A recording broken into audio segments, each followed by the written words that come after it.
Hi, welcome to success spirit YouTube channel. మీకు బాధగా ఉందా, తలనొప్పిగా ఉందా, ఏమి సుధరాయించలేదా? అయితే ఈ 7 mind refreshing south Indian films చూడండి. మీలో మరీ మీ ఉత్సాహం మళ్ళీ పునరుద్ధరించుకుంటుంది. నిజంగా అండి, మీరు ఎంత డల్గా ఉన్నా కూడా ఈ 7 సినిమాలు చూస్తే ఎంత పీస్గా ఫీల్ అవుతారు.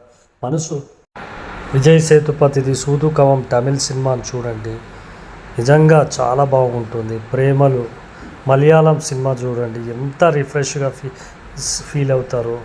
పెళ్లి చూపులు ఇక మనకు తెలియదైతే జాతిరత్నాలు, మరియు కిరాక్ పార్టీ, మైకుల్ మదన కామరాజ, కమలాసంది, అంతా ఇంతగా వేతం,